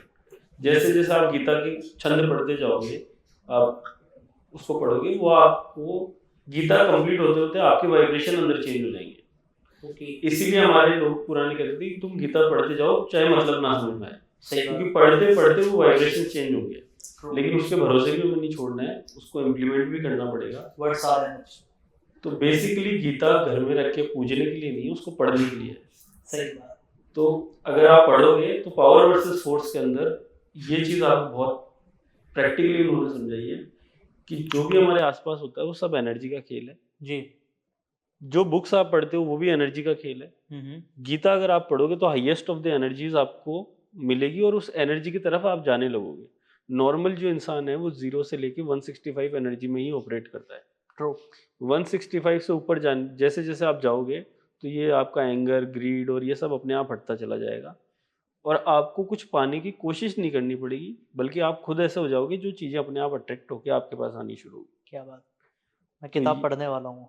ये पावर वर्सेस फोर्स जो है ये बहुत लाइफ ये चेंजिंग। किस ऑथर की है? ऑथर का तो मेरे को नाम याद नहीं आ रहा, डेविड कुछ है शायद। अच्छा अच्छा, नाम बताना एक बार। नहीं रहने दो, कोई दिक्कत। पावर वर्सेस फोर्स आपको मिल जाएगी वैसे ही। और दूसरी जो बुक है the book of Mirdad. The book of Mirdad. Okay. उस बुक के अंदर गीता से जैसे ही वाइब्रेशन आपको मिलेगा। वो बुक आप पढ़ना और आप उस बुक को पढ़ते पढ़ते नाचोगे भी, गाओगे भी, और हर एक पेज पढ़ के आप उसको रख दोगे और आप एकदम हेलुसिनेशन टाइप आपको लगेगा कि मैं कौन सी दुनिया में आ गया। अच्छा, अगर आप उससे कनेक्ट हो पाए किताब से तो। ओके। उसकी एक लाइन आप पढ़ोगे, उसमें बेसिकली मास्टर बता रहे हैं व्हाट लाइफ इज, और उसके अंदर उन्होंने एक एक चीज के बारे में एक एक लाइन लिखी है। Love is like nothingness. अब आप इसको एंजॉय करोगे। हम कहते हैं प्यार में वो छोड़ के भाग गई, वो कह रहे हैं लव इज नथिंगनेस, कुछ नहीं होना प्रेम होता है। क्या बात। तो ऐसी एक एक लाइन आपको नचाएगी भी। The power of Mirdad, the book of Mirdad, sorry, the book of Mirdad. एक मोनास्ट्री के अंदर एक टीचर थे, उन्होंने बहुत लोगों से बात करी थी और उन्होंने सिर्फ एक ही वही किताब लिखी है, दूसरी कोई बुक भी नहीं लिखी। क्या बात, ये बड़ी, आपने बड़ा एक्साइटेड कर दिया मुझे किताब पढ़ने के लिए। तो ये दो बुक्स हैं जो आप पढ़ते ही आपको ऐसे लगेगा कि मैं क्या पढ़ रहा हूँ। क्या बात। हो सकता है पहले 5, 10, 20 पेज तक रिदम बनने में टाइम लग जाए, लेकिन फिर आप इसको नहीं छोड़ पाओ। तो मैं तो गाइस पढ़ने वाला हूँ और मैं चाहूँगा कि सब लोग भी पढ़े।